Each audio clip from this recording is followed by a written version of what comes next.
있습니다. 지난 한 주간 여러분 어떻게 살아오셨는지요? 승리하는 삶을 사셨는지, 축복의 삶을 사셨는지 모르겠습니다. 그런데 여러분, 우리가 그런 삶을 잘 알면도 불구하고 여전히 우리는 그 실패의 삶을 우리가 살아가기도 합니다. 그래서 정말 우리가 무엇인가를 더 노력하려고 하면 할수록 오히려 실패하고 더 안 되는 그런 삶을 우리가 살아갈 때가 많이 있다는 거죠. 그럼 여러분, 이러한 삶의 해결책은 없는 것일 거예요 말이죠. 기도도 해보고 말씀 선포도 해보지만은 여전히 우리는 다람쥐 쳇바퀴 돌듯이 그 실패의 삶을 벗어나지 못하는 그런 가운데 있는 것은 아닌가 하는 것이죠. 그래서 이 문제의 완전한 해결책은 좀 없는가. 그래서 정말 왜 이토록 우리가 많은 크리스찬들이 기도도 해보기도 합니다. 말씀 선포도 해보기도 합니다. 주님 앞에 더 신실한 삶을 살려고 작정도 해보고 여러 가지 일을 해보는데 그래도 불구하고 우리가 여전히 실패를 맛보고 또 하나님의 은혜 가운데 거하지 못하는 삶을 살아가고 있다는 말씀이죠. 그 문제에 우리 오늘 해답을 우리가 보고자 하는 것이죠. 자, 완전한 해결책이 있습니다. 바로 그것이 뭐냐면 여러분, 은혜의 영성이 이 문제의 완전한 해결책이 될 수가 있습니다. 그럼 여러분, 이 은혜의 영성이 무엇인가를 알아야 됩니다. 그리고 또 우리가 지금 사는 삶이 어떤 삶을 우리는 살지 못했기 때문에 이 은혜의 영성을 누리지 못하고 있는가 한 이 사실을 우리가 먼저 알아야 되겠죠. 그래서 첫 번째로 우리가 볼 수 있는 것은 뭐냐면 첫째, 우리 실패의 이유를 알아야 돼요. 실패의 이유는 뭐냐면 우리가 율법적인 삶을 살아가고 있기 때문이라고 하는 거예요. 자, 그러면 율법적인 삶이 무엇일까? 법을 어기는 삶입니까? 아니면 죄를 지어서 우리가 사람들의 지탄을 받는 삶, 그것이 율법적인 삶입니까? 율법적인 삶이 우리의 실패의 원인인데 율법적인 삶이 무엇인지 우리가 알아야 되겠습니다. 자, 빌립보서 3장 4절 말씀해 보게 되면요, 사도 바울 목사님께서 하신 말씀이에요. 제가 한번 읽어보겠습니다. 그러나 나도 육체를 신뢰함만 하니 만일 누구든지 다른 이가 육체를 신뢰할 것이 있는 줄로 생각하면 나는 더욱 그러하리니 내가 8일 만에 할례를 받고 이스라엘의 족속이요 베냐민의 쥐파요 히브리인 중에 히브리인이요 율법으로는 바리새인이요. 빌립보서 3장 4절 말씀에 사도 바울 목사님이 율법에 속한 삶이 어떤 삶인가 하는 우리에게 보여주고 있어요. 자, 그래서 사도 바울 목사님이 우리에게 이렇게 나도 육체를 신뢰할 만하다 이거죠. 그러면 율법에 속한 삶은 어떤 삶입니까? 육체를 신뢰하는 삶이다 이거예요. 육신을 신뢰하는 삶이 율법에 속한 삶이라 하는 것을 볼 수가 있습니다. 자, 그래서요, 율법적인 삶은 육신적인 삶이다. 이렇게 이제 성경은 우리에게 말하고 있습니다. 자, 그래서 우리가 율법적인 삶, 육신에 속한 삶은 뭘까요? 그것은 우리의 그 모든 중심이 우리 자신의 육신에 따라 있는 삶이에요. 사도 바울은 우리에게 말합니다. 육적인 삶이 어떤 것인지 알고 싶습니까? 그렇다면 내 삶을 보십시오 라고 말하고 있어요. 어떤 사람이 자신의 육에 대해서 내 가문이 어떻고 내가 어떤 배경이 가지고 있고 내가 실력이 얼마나 좋고 내가 얼마나 인격적이며 내가 얼마나 좋은 사람인가 하는 것을 자랑한다면 나도 더욱 그러한 사람이다 이렇게 말하고 있는 것이죠. 자, 그래서 이 사도 바울의 이 이력서, 자기 이력서를 내놓았을 때 모든 사람들이 다 놀랐어요. 근데 사도 바울 목사님은 이 모든 것을 성경 말씀에 보니까 어떻게 말하죠? 내가 예술물로 여긴다 이렇게 말을 했습니다. 사도 바울은 여러분 매우 신실했습니다. 그러나 사도 바울은 자기의 능력으로 하나님을 섬기고 있었어요. 많은 사람들이 이런 모습으로 살아갑니다. 내 능력으로 내 노력으로 하나님을 열심히 섬겨보려고 살아가죠. 근데 그렇게 열심을 가지고 해보시면 어떻게 됩니까? 그 다음에 또 낙심합니다. 낙심하는 삶을 살다가 또 어떤 계기를 받아가지고 또 열심히 또 하나님을 위해 살겠다고 다짐하면서 또 그렇게 살아가죠. 이게 바로 뭐냐면 육적인 삶의 모습이죠. 그래서 우리가 육적인 이 삶을 산다는 것은 다른 말로 하면 육적인 신앙생활을 한다는 얘기예요. 예. 육적인 신앙생활의 결론은 여러분 나중에 하나님의 영생의 보장이 없어요. 예. 그래서 우리가 사도 바울 목사님은 육신의 삶이 바로 율법적인 삶이다 이렇게 우리가 말하고 있는 것입니다. 목회를 하면서 많이 느끼는 게 있어요. 뭔가를 내 능력으로 할 수 있다, 또 내가 할 수 있다라고 생각하고 해보지만 그게 뜻대로 안 될 때가 너무 많죠. 그러면 우리의 실패의 원인을 어디로 돌립니까? 교회가 약해서, 또는 뭐 교인들이 신통치 않아서, 재정이 약해서, 뭐 이래서 우리가 많은 원인을 돌리죠. 실망하는 거죠. 자, 이 원인은 뭡니까?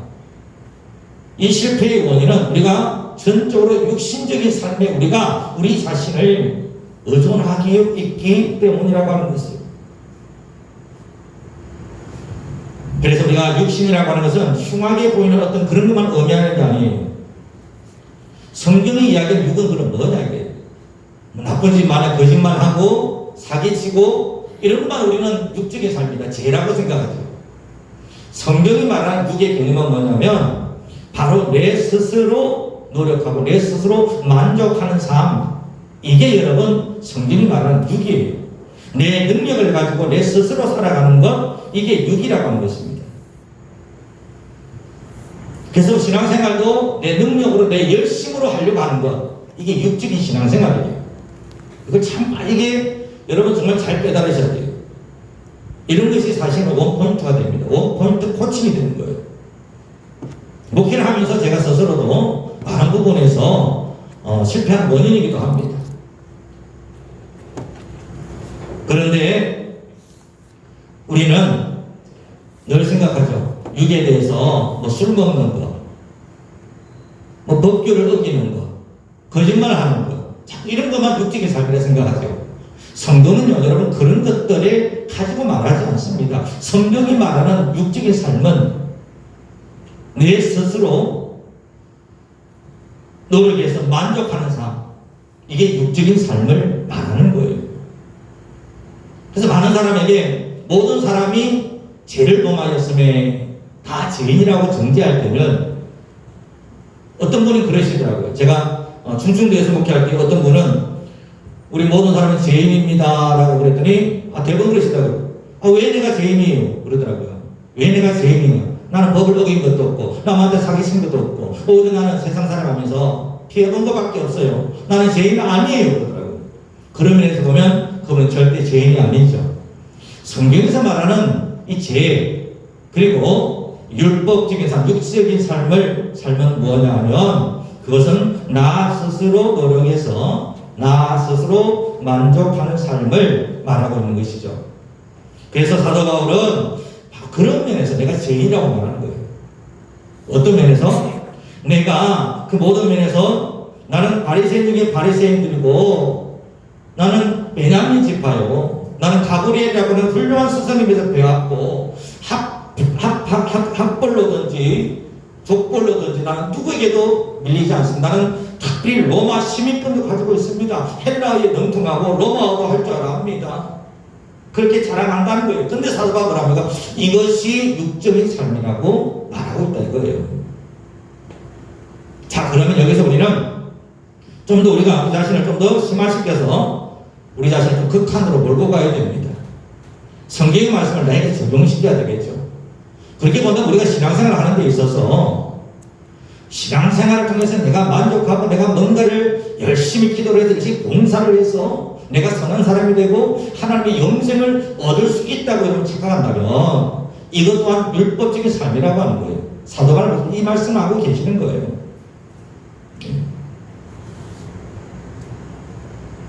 그래서 많은 사람들이 중간에 실족하고 시험했던 이유가 있어요. 정말 신실하고 교회를 위해서 열심히 수고하고 노력하는 많은 우리 성도들이 많거든요.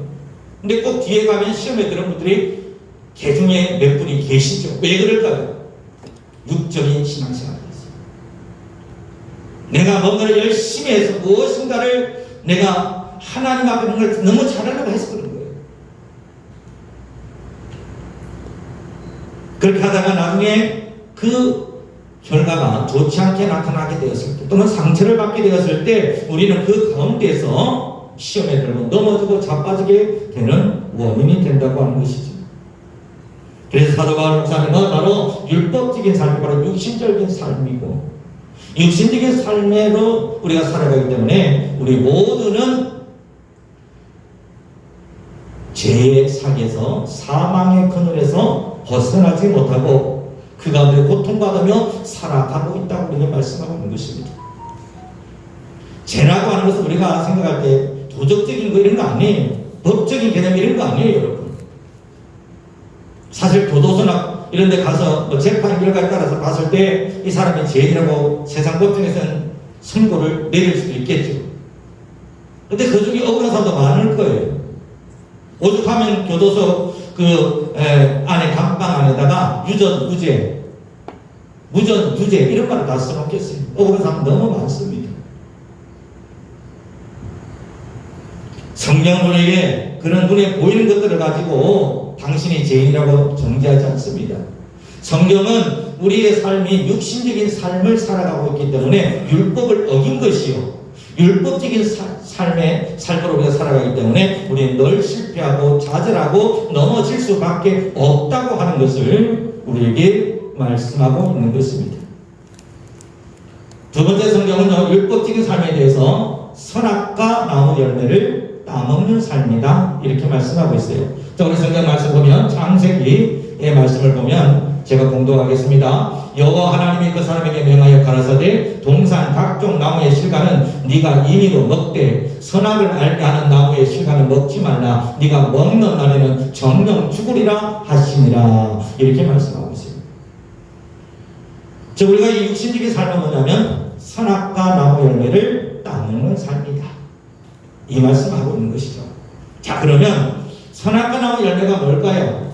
선악과 나무 열매는 성경에 보니까 선악을 알게 하는 나무다 이렇게 되어 있어요. 다시 말씀을 드리면 무엇인가를 판단하는 행위, 무엇인가 내 기준을 가지고 이건 옳아 이건 좋아 라고 판단하는 것을 우리가 선악과 나무 열매다 이렇게 이제 말씀을 할 수가 있겠죠. 어쨌든 이 선악과 나무 열매 여러분 성경에 보면 아담과 하와가 이거 따먹잖아요. 따먹은 그 결과만 봅시다. 우리가 더 그 얘기가 길어지면은 설교가 길어지니까 결과만 봅시다. 자, 결과만 보게 되면 이 선악과 나무 열매를 먹은 결과 사람에게 어떤 일이 생기냐면 명성욕이 생깁니다. 하나님보다 더 자기를 의식하는 거예요. 신앙생활을 하면서 종교생활을 하면서 하나님보다 더 나 자신을 의식하고 사는 삶, 이게 율법적인 삶이라고 하는 거예요. 성경의 말씀은 여러분 믿지 않는 불신자들에게 주신 말씀이 아니에요. 믿는 이스라엘 백성들에게 주신 말씀이라고요. 그거 잘 아셔야 돼요, 여러분. 뭐 세상 사람들에게 믿지 않는 사람들에게 주시는 말씀인가 보다 아닙니다. 구약 성경은 특별히 여러분 믿는 이스라엘 선민들에게 주신 말씀이에요. 그러면서 볼 것 같으면 여러분 우리가 선악과 나무 열매를 따먹은 이후에 아담과 하와에게는 무슨 말씀이 생겼습니까? 어떤 유혹을 받았죠? 내가 하나님과 같이 되리라. 하나님과 같이 되리라. 이게 명성욕이에요. 명성욕. 많은 목회자들이 목회를 신실하게 하다가 말년주 되면 명성욕에 많이 빠지더라고요. 물론 인간적으로 좋은 결과를 내고 싶고 뭔가를 하고 싶은 마음들이 있겠죠. 근데 그게 육신적인 삶이라고 하는 거예요. 정치하는 사람들을 보게 되면 많은 사람들이 나오는데 내가 그 적임자다라고 말하는 사람 중에 적임자는 아무도 없습니다. 저는 어떻게 보면 저는 정치 불신자일 수도 해요. 내가 적당하다, 내가 이걸 일을 해야 된다는 사람들 중에 정말 적당한 사람은 없더라고요. 정말 적신자는 어떠냐면 나는 아니라고, 나는 그 일을 하기 너무 부족한 사람이라고 한 그 사람이 적임자일 수가 너무 많은 것을 저는 삶 속에서 많이 바라보게 됩니다. 그래서 우리가 선악과 나무 열매를 따먹은 그 동기 자체가 뭐죠? 하나님과 같이 되리라 명성욕입니다. 과거에 제가 교육전도사로 이렇게 뭐 한 20-30년 됐나 봅니다. 일할 때 보니까 어떤 분이 성가대석에 앉아가지고 찬송을 부르는데 아마 이렇게 흥금할 때를 막 세고 있더라고요. 근데 뭐 빳빳한 마른자의 지폐를 막 세는데 사람들이 막 그냥 찬송 부르다가 눈이 다 거기가 있어요. 야, 저 사람 몇 장이야? 하나, 둘, 셋, 넷, 다섯, 여섯, 너구리 다섯, 여섯. 이거 세고 있는 거예요. 한 100-200세 되는 것 같아요. 저도 그거 하고 있었어요. 저도. 근데 사실은 여러분, 우리가 하나님 앞에서 이 정말 선악과 나무 열매를 따먹은 결과는 뭐냐면 내가 하나님보다 더 자기를 의식하게 되는 거예요. 이게 명성욕인데요. 이게 여러분 뭐라고요? 육신적인 삶이라는 거예요. 육신적인 삶. 그래서 우리가 신앙생활을 한다는 것은 이런 것들을 여러분 정밀하게 우리가 봐야 되는 거예요. 그렇지 않아요. 주여 주여 한다고 하는 것은 우리가 사실 어떻게 보면 이게 정말 성경의 기본적인 정말 중요한 말씀을 우리가 모르고 종교생활을 하는 수가 많다고 하는 거죠. 두 번째는 뭐냐면 성취욕입니다. 성취욕은 뭐죠? 무엇인가를 내가 해서 뭔가 이루려고 하는 마음이죠.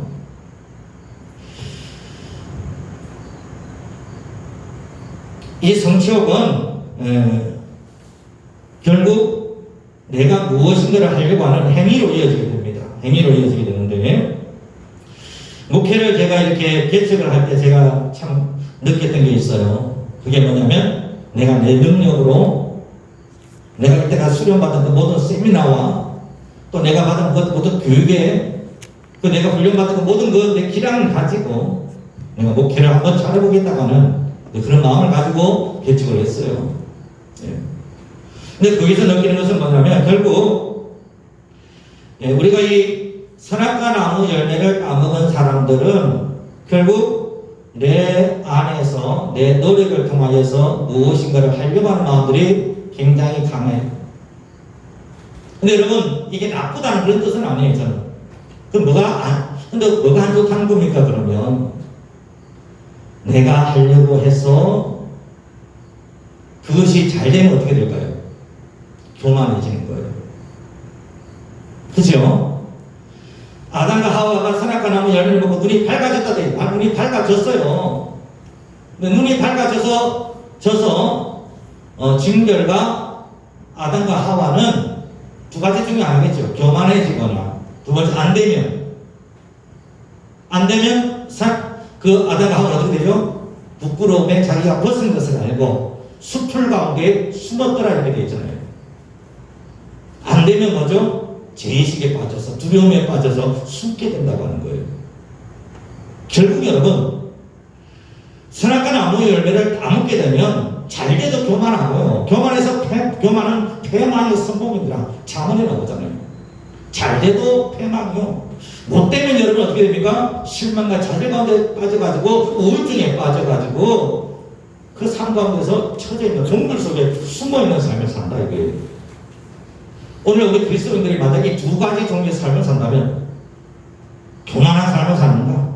교만해가 남을 평가하고 나는 이만큼 열심히 해서 나는 이만큼 축복받고 사는데 니들은 제대로 못해서 그래? 이런 교만의 삶을 살든지 아니면 뭔가가 안 되어지면 어떻게 됩니까? 나는 기도해도 안 되더라. 믿어도 안 되더라. 이런 실패와 좌절 속에 살아가는 거예요. 결국 율법적인 삶의 삶은 육신적인 삶이요. 육신적인 삶의 삶, 우리가 결론은 결국 여러분 뭐죠? 사망이라 이거예요. 성경은 그걸 말하는 거예요. 절대 성경은 여러분 우리가 어떤 죄의식을 가지고 너는 죄인이다 정죄하는 데 목적이 없어요. 성경은 우리 사람들이 하나님이 주신 그 축복을 누리지 못해가지고 이 삶 가운데서 힘들어하며 사는 그것을 너무나 하나님께서 마음 아프게 여기시고 우리 그 가운데서 구원해 주시려는 큰 메시지를 담고 있는 책이 성경이란 말이에요. 여러분 하나님 우리에게 무엇을 줄 수 있을까요? 하나님이 우리에게 장생의 축복을 다 주셨어요. 우리가 선악과 나무 열매를 계속 따먹는 행위로 말미암아서 우리 자신이 스스로의 동굴에 가디고 스스로의 실패와 좌절 가운데 살아가고 있다고 하는 것입니다. 그래서 성취업 행위의 산, 이거는 결론은 뭐죠? 마지막은 평안입니다. 세 번째는 여러분 뭐죠? 좋은 이미지라고 되어 있죠. 선악과 나무 열매는 가치를 판단하는 거예요. 이건 좋다, 이건 나쁘다.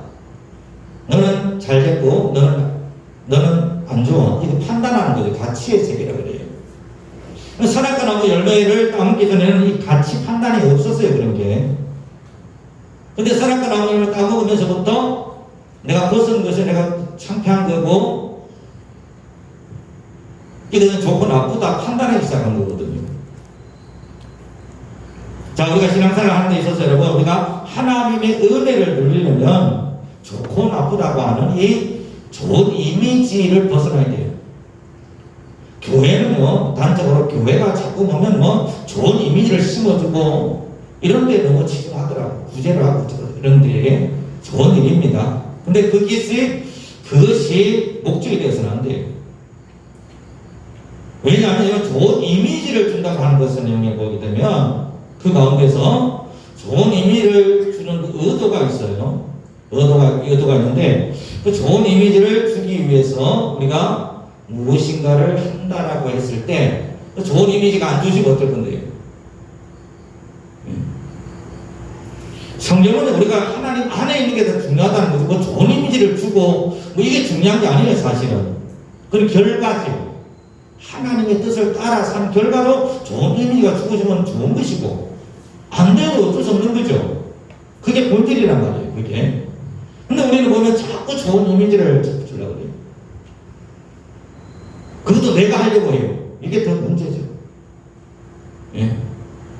좋은 이미지를 주는데 그것도 하나님의 이름에 내 힘으로 내가 해서 이렇게 하려고 하는 이게 문제가 있는 거예요. 이게 이제 하나님 앞에 자기를 높이는 행위가 되는 거예요.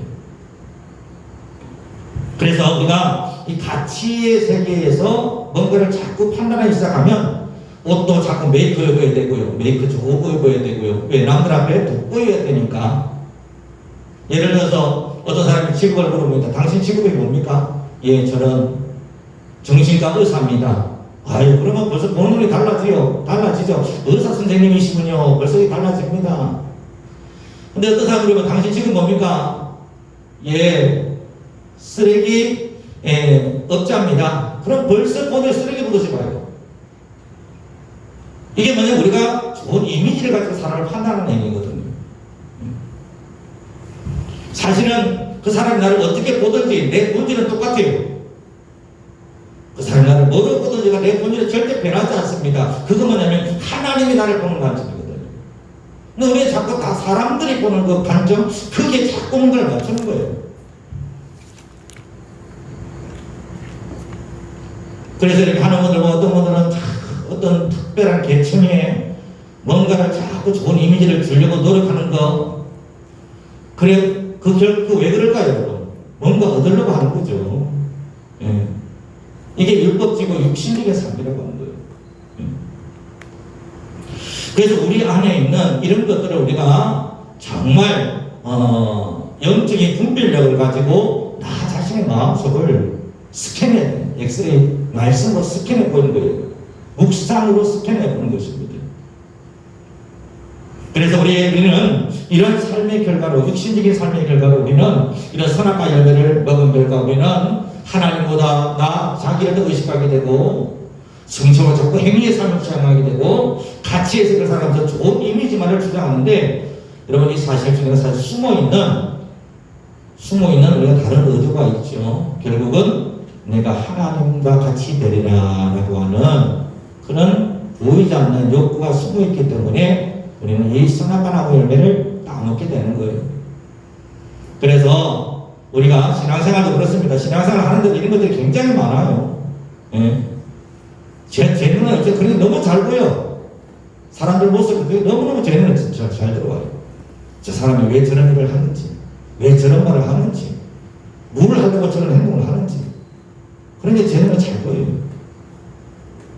그런데 그만큼 제가 그 일에 경계를 하고 있어요. 제 자신에 경계를 하고 있기 때문에. 자, 그래서요, 그래서 선악과 나무 열매를 맺은 그 결과를 우리가 보게 되면서 지금 내 삶도 선악과 나무를 먹은 그런 신앙생활을 하고 있는 것은 아닌가 하는 것을 우리가 알아봐야 되는 것이죠. 그리고 자, 그 다음에 봅시다. 그러면 우리는 두 번째 이렇게 우리 자신을 알았으면 우리는 어떻게 이것을 문제 해결할 것인가 하는 거예요. 바로 십자가의 은혜로 들어가야 됩니다. 자, 우리가 선악과 나무는 여러분 십자가고 제가 잘못 썼네요. 이거 제가 잘못 썼네요. 생명수 나무 열매가 십자가고요. 이거 잘못된 겁니다. 그 다음에 생명수 나무 열매가 예수 그리스도세요. 동사 중앙에 선악과 나무 열매가 있고요. 그 다음에 다른 곳에, 중앙이 아닌 다른 곳에, 어딘지는 모릅니다만은 생명수 나무가 있다 그랬죠. 생명과 나무 열매가. 그러면 여러분, 우리는 이 생명과 나무 열매가 중앙에 있지 아니하고 여러분 가장자리에 있다는 거죠. 주변부에 있다고 하는 거죠. 그런데 이 십자가의 은혜가 뭐냐면 여러분, 즉 사람의 삶은 결국 선악과 나무 열매를 따먹는 행위, 이 행위의 삶을 통하여서 사람은 결국 죄 가운데 이르게 되었고, 이 죄의 결론은 우리에게 무엇을 나타내냐면 실패와 좌절, 사망이라는 것을 우리에게 나타나게 되었습니다. 하나님께서 그것을 절대로 그냥 두고 볼 수가 없죠. 왜요? 하나님께서 우리를 축복해 주시려고, 잘되게 해주시려고 우리를 만드신 것이지, 우리를 정죄하고 심판하시려고 우리를 만드신 것이 아니었거든요. 그래서 하나님께서는 그것을 안타깝게 여기셔서 어떻게 하십니까? 바로 창세기에 에덴의 동산에 숨겨두었던 그 생명수 나무를 우리 가운데 보내셨는데, 그게 뭐죠? 십자가라는 거예요. 십자가. 그래서 그 십자가를 우리 세상에 보내셔서 그 십자가의 열매를 우리에게 맺으셨는데, 그 열매가 뭐죠? 예수 그리스도. 십자가에 달리신 예수 그리스도가 바로 생명수 나무 열매라고 하는 것입니다. 그리고 생명수 나무 열매를 우리가 그 열매를 따먹게 되면 어떻게 되는 일이 생깁니까? 그렇게 되면 선악과 나무 열매를 우리가 따먹음으로 인하여서 잃었던 그 모든, 잃어버렸던 그 모든 것들을 완전히 회복하게 되는 것입니다. 하나님이 원래 우리를 창조하시며 축복하셨던 그 오리지널 블레싱, 원복이 회복되어지는 거예요. 그래서 성경 말합니다. 이사야서 보면 저가 채찍에 맞음으로 우리를 다 낫게 하셨다. 사랑하는 여러분, 우리가 십자가의 은혜로 우리는 들어가야 됩니다. 선악과 나무 열매를 따먹는 게 뭐냐? 그 열매신 예수 그리스도를 나의 주로, 나의 하나님으로 받아들이는 것, 이게 선악과 나무 열매를 따먹는 거예요. 오늘 여러분, 우리는 우리 삶 속에 회복되기 위해서는 날마다 이 선악과 나무 열매를 따먹는 삶을 살아서는 아니 됩니다. 우리가 이 삶을 속에서 우리가 회복되고 하나님의 축복을 받는 삶을 살기 위해서는 날마다 예수 그리스도 생명수 나무 열매이신 그 예수 그리스도를 온전히 마음으로 믿고 그분을 나의 주, 나의 하나님으로 받아들이는 그 삶, 인정하는 삶, 이 삶을 통하여서 우리는 생명수 나무 열매를 우리가 온전히 누리게 되는 줄 믿으시기를 주님의 이름으로 축복합니다. 이게 은혜의 삶이에요. 은혜의 삶은 뭐라고요? 생명수 나무 열매를 먹는 삶이에요. 그렇다면 여러분, 생명수 나무 열매, 예수 그리스도를 믿는다는 게 뭘 의미할까요? 그냥 우리가 믿습니다. 그렇게 고백하는 것만이 이게 우리가 생명수 나무 열매를 믿는 걸까요? 그게 의미가 있어요. 그것은 예수 그리스도께서 십자가상에서 이루신 그 모든 것을 내가 온전히 받아들이고 믿는 거예요. 예수님께서 우리 안에 있는 모든 죄와 그 모든 허물과 그 모든 아픔들을 온전히 다 십자가에 당신이 다 짊어지시고 십자가에서 다 이루었다고 선포하신 것입니다. 너의 그 모든 노력과 네가 하려고 했던 그 모든 것들을 내가 이제 다 이루어 놓았다고 십자가상에서 선포하셨다고 하는 거예요. 내가 한 것도 없는데 그래서 기대조차 할 수 없는데, 근데 주님께서는 십자가상에서 우리의 모든 것들을 다 짊어지시고 다 이루어 주셨다고 하는 거예요. 그 믿음 안에 들어가는 게 바로 여러분 우리가 예수님을 믿는다고 하는 거예요. 그 예수님을 믿는다는 것이 우리가 그냥 뭐 논리적으로 또는 우리가 그냥 믿는다 이것을 참 의미하는 것이 아니라 예수님께서 십자가상에 이루신 그 모든 사역들을 내가 믿음으로 받아들인 거예요. 그러므로 여러분 우리가 은혜가 먼저죠. 은혜는 뭡니까? 우리가 범죄하였음에도 우리가 실패했음에도 우리가 할 수 없음에도 능력이 부족함에도 불구하고 하나님께서 그래서 우리가 아무것도 기대할 수 없는데 아무것도 바라볼 수 없는데 하나님께서 그 모든 것들을 다 담당하시고 우리에게 이 모든 것을 다시 주시는 것, 그게 은혜죠. 그 은혜는 뭐죠? 십자가의 은혜라고 하는 것입니다. 오늘 우리는 날마다 이 십자가의 은혜로 들어가야 됩니다. 그래서 십자가의 은혜로 들어가면 우리의 모든 삶이 여러분 우리가 회복되어지는 거예요. 낭패와 실망, 그리고 좌절, 그리고 뭔가를 인정받지 못해서 아까 여러분 선악과 나무 열매를 따먹은 결과 사람이 살아가면서 느끼는 그 고통이 뭡니까? 인정받지 못해서, 사랑받지 못해서, 뭔가 이루지 못해서. 그래서 받는 고통을 우리가 받고 살아가잖아요. 우리가 받는 고통들이에요. 결국은. 그렇다면 이 은혜는 뭡니까? 그러한 어떤 이 선악과 나무 열매를 따먹음으로 우리에게 오는 이 모든 고통과 아픔들에 대해서 우리에게 말합니다. 예수님의 십자가의 은혜로 너희 모든 것들이 다 제사함 받았느니라. 제사함 받았다는 이 말의 의미는요, 우리의 그 모든 것들이 원래의 모습으로 회복되어졌느니라고 하는 것, 주님의 선언인 것입니다. 그래서 우리가 우리는 십자가의 은혜로 들어가야 됩니다. 행위나 어떤 사람들의 인정이 아니라 하나님 안에 내 신분을 회복하는 것. 하나님께서 나를 어떠한 존재로 나를 창조하셨는가, 나를 창조하시고 얼마나 나를 기뻐하셨는가 보시기에 참 좋았다 하셨잖아요. 그 모습을 회복했다는 그 사실을 우리가 믿음으로 믿고 그 은혜 안에 거하는 거예요. 그게 믿음이에요, 여러분. 그 은혜로 인하여 믿음으로 말미암아 영생을 얻는 것입니다. 우리 기독교의 핵심이죠. 우리가 이 기본, 이 베이직을 자꾸 떠나요. 자꾸 뭔가를 내가 열심히 뭔가를 해가지고 그걸 얻으려는 거예요. 이게 율법적인 신앙생활이라 이 말이에요. 그래서 여러분, 그러므로 우리에게 필요한 것은 뭐냐? 그래서 우리에게 필요한 것은 뭐냐면, 여러분, 그리스도 안에 거하는 것입니다.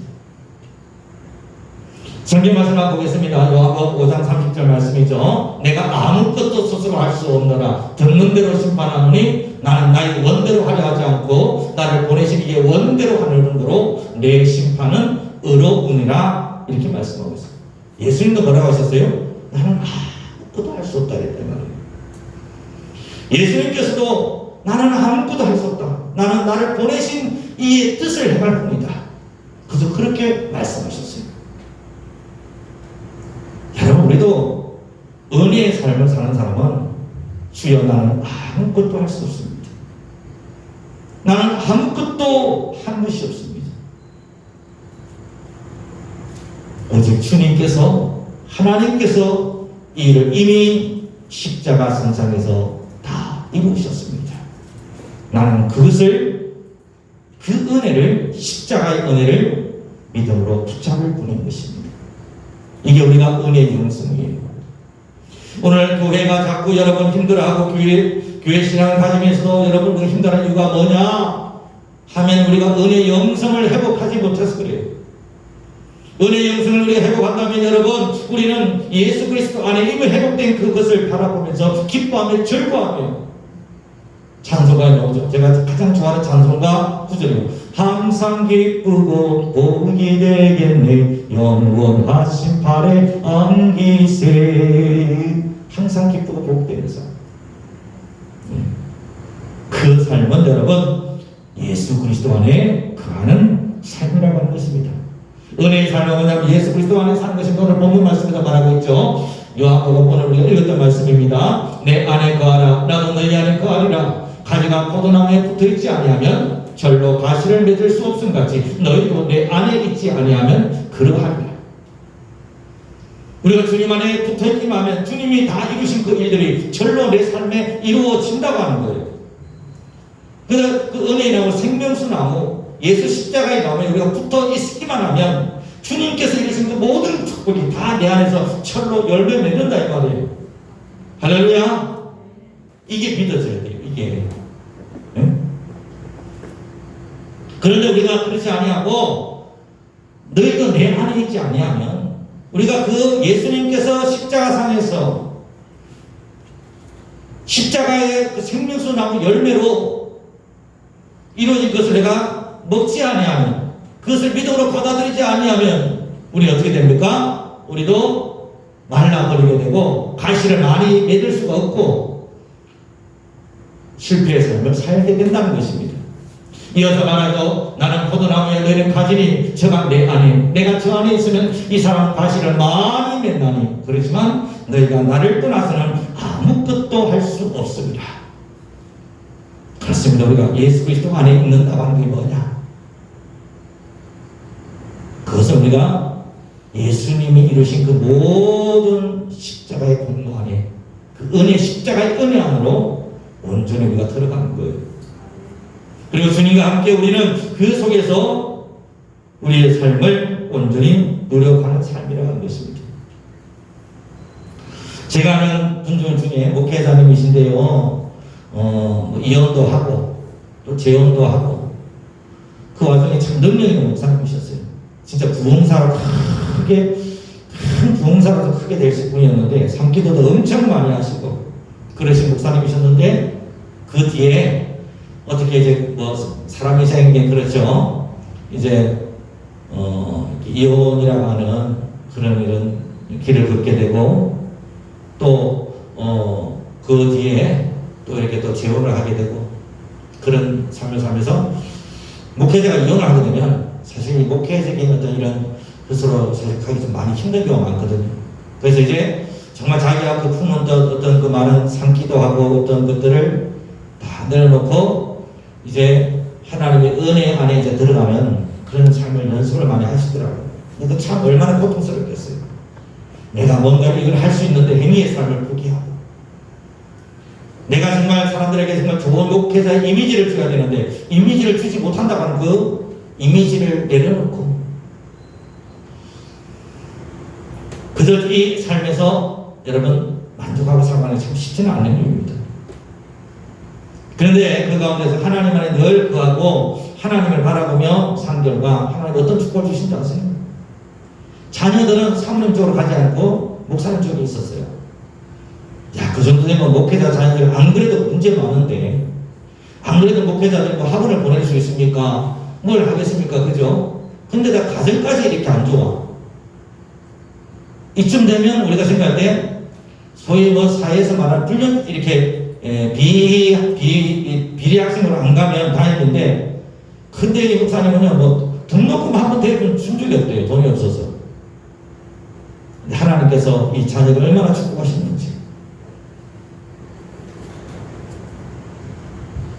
대학교도 시방대학밖에 못 나왔는데 하나님께서 삼성그룹에 공채로 시험되게 하셨어요. 근데 이 자녀가 학비도 제대로 부모님한테 받은 적도 없고 그랬는데 이 자녀가 목사님한테 매일 11주로 100만 200만씩 보내는 거예요. 삼성에서 이렇게 좀 잘 받나 봐요. 결혼도 이제 얼마 전에 했는데 제가 결혼식으로 갔다 왔는데요. 한 2, 3년 전에 갔다 왔는데 역시 삼성에 있는 그런 분을 만나서 결혼하시는데 그 삶을 바라보면서 그리고 그 목사님은 지금 이제 목회지를 충북 단양 쪽에 가셔가지고 목회하시는데 예전부터 연건이 있어가지고 공무원들 정도는 막 그냥 다루시더라고요 보니까. 그래서 이제 공사 같은 것도 이렇게 해가지고 뭐든지 다 잘 되게 하고, 또 이거는 뭐 매일매일 나가서 이것을 돌 채집하고 뭐 이런데 돌 채집 수석 이런 거 이런 데도 관심이 있어가지고 매일매일 그렇게 그런 즐거운 삶을 이렇게 사시는 걸 제가 봤어요. 주변에서는 감리사 하라고 하는데 목사님 절대 안 한다. 왜? 내가 또 다른 선악과 나무를 따먹을 수 없다 이거예요. 그저 예수 그리스도 안에 있는 삶, 정말 예수님 안에서 정말 은혜의 영성으로 우리가 그 안에서 우리가 주님과 교제하는 그 기쁨을 누리는 삶, 이것이 정말 중요하다는 그런 말씀을 하신 걸 들었습니다. 사랑하는 여러분, 그러므로 우리는요 이 은혜의 영성을 회복해야 됩니다. 우리 교인들의 삶에서 가장 중요한 것은 주님을 위해 내가 무엇을 할 것인가 이게 아니에요, 여러분. 제발 그런 고민 좀 하지 마세요. 교회에서 이걸 강요해서는 안 됩니다. 저는 그렇게 생각해요. 이거 얼마 해라, 헌금 얼마 해라, 이거 저 봉사해라. 여러분 봉사하라고 한다고 할 사람도 없고요, 물론. 정말 중요한 일은 뭐냐면 우리가 또는 뭐 사람들을 위해서 뭐 선한 일을 하고 뭐 사람 도와줘야 되고 웃기는 소리 하지 마세요, 여러분. 다 그거 좋은 이미지 하는 그런 선악과라면 열매 나누는 거예요. 정말 우리가 해야 될 일은 뭐냐면 그것이 우리가 율법주의요 선악과 나무의 열매를 따먹는 행위라고 하는 자신의 그 내적인 것을 성찰할 수 있는 거예요. 그래서 우리가 이 신앙생활에 정말 중요한 것은 뭐냐면 여러분 은혜 영성으로 우리가 예수님이 내 삶 속에서 모든 것을 이미 다 이루셨고 또 내 삶을 통해서 내가 무엇을까를 주님을 위해서 하는 게 중요한 게 아니라 주님이 내 삶에서 어떻게 나를 표현하는가 이게 더 중요하다고 하는 거예요. 주님이 내 삶을 어떻게 살아주실 것인가 이것에 집중해야 된다고 하면 더 중요하다고 하는 것입니다. 그렇다 보면 우리는 여러분 우리가 늘 함께 불러도 그 보험성 찬송가처럼 주님과 함께라면 가난해도 좋고 병도도 좋고 남들 앞에 이름 나지 않아도 좋고 왜요? 참된 강건함과 참된 부요함과 참된 명성이 그 안에 있기 때문에 하는 그것을 고백할 수 있는 그게 은혜의 영성입니다. 여러분. 사랑하는 여러분, 우리가 이 세상을 살아가면서 우리는 이 은혜의 영성으로 우리가 회복해야 됩니다. 우리 교회의 회복은 어디서부터? 은혜의 영성을 회복하는 데에서도 교회의 회복이 있다고 하는 것입니다. 십자가의 은혜를 다 이루신 예수님의 사역을 전적으로 믿고 그 안에 살며 그 축복을 누리는 삶이에요. 매일매일의 삶 속에서.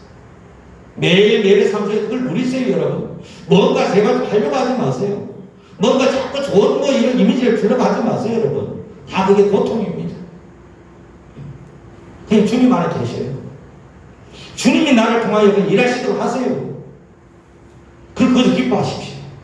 범사에 감사, 범사에 기뻐하라. 이것만이 우리가 해야 될 일이라고 하는 것입니다. 그러므로 우리 교회들이 가장 중요한 것은 뭐냐면 은혜 받는 거예요. 은혜 받는 것만큼 더 중요한 게 없습니다, 여러분. 예. 은혜 안에 있게 되면 여러분 우리는 오직 그 안에서 지금 우리 현재의 삶에서 영생의 축복을 누릴 수가 있어요. 이게 교회가 줄 수 있는 것입니다. 세상도 줄 수 없고 사람들이 줄 수 없는 것이지만 오직 교회를 통하여 우리 하나님께서 주실 수 있는 것, 이 은혜의 축복 안에 온전히 들어오실 수 있는 그런 저와 여러분들 되시기를 주님의 이름으로 축복을 드립니다. 기도드리겠습니다.